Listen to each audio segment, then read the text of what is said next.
MGM ఆసుపత్రిని వరంగల్ జిల్లా collector Satyasaradadevi ఆకస్మిక తనిఖీ చేశారు. హాస్పిటల్లో అన్ని వార్డులను పరిశీలించి డాక్టర్లతో మాట్లాడారు. హాస్పిటల్లో కరెంటు కొరత లేకుండా సబ్స్టేషన్స్తో మాట్లాడినట్లు తెలిపారు. హాస్పిటల్ వర్క్లో లేని వారిపై తగిన చర్యలు తీసుకుంటామన్నారు.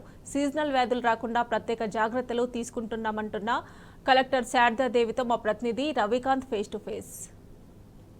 ఎంఎం ఆసుపత్రిని వరంగల్ జిల్లా కలెక్టర్ సత్యశారదాదేవి గారు ఆకస్మికంగా తనిఖీ చేసిన నేపథ్యం మనం చూస్తున్నాం. మేడం, ఇవాళ ఎంఎంలో ఎలాంటి వార్డులు మీరు తనిఖీ చేశారు, ఎలాంటి ఫ్లాస్ మీరు గ్రహించారు, ఎలాంటి చర్యలు తీసుకోబోతున్నారు?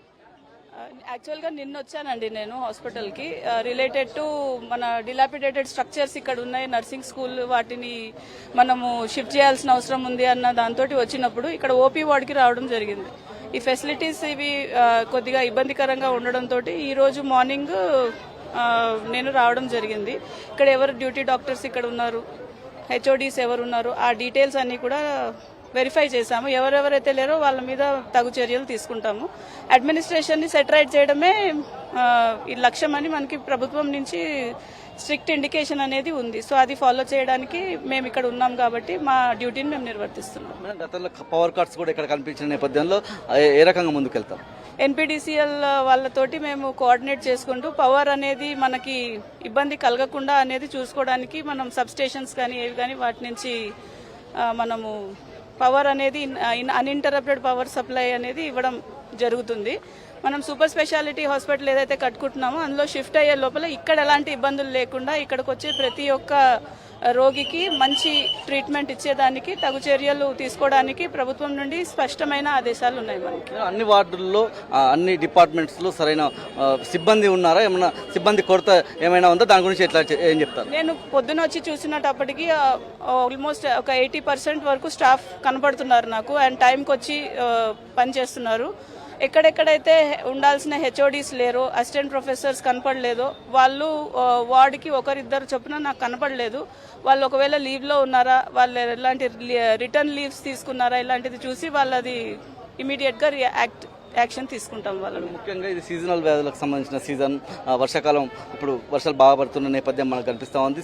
సీజనల్ వ్యాధుల నేపథ్యంలో ఫీవర్ సంబంధించినటువంటి చర్యలు ఎట్లా తీసుకోబోతున్నారు? ముఖ్యంగా మలేరియా, డెంగ్యూ లాంటి విషయంలో ఎట్లాంటి చర్యలు తీసుకుంటారు? ఇప్పుడు ఈ జబ్బుల నివారణకి 2 రకాలుగా మనము యాక్షన్ తీసుకోవాల్సి ఉంటుందండి. ఒకటి అసలు రాకుండా చూసుకోవడం, ప్రివెన్షన్. అది మనం త్రూ అవర్ మున్సిపల్ కార్పొరేషన్ పరిధి ప్లస్ మున్సిపాలిటీ పరిధిలో ఎలాంటి పరిశుభ్రమైన యాక్టివిటీస్, పరిశుభ్రత కార్యక్రమాలు తీసుకోవాలో అవి మనం తీసుకుంటాము.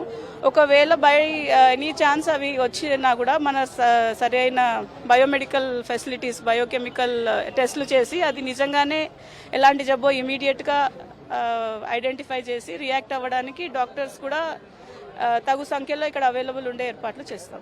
మెడిసిన్ విషయంలో అన్ని కొరత లేకుండా ఉందా మేడం? వైద్యులందరికీ మీరు ఎట్లాంటి ఆదేశాలు జారీ చేస్తా ఉన్నారు?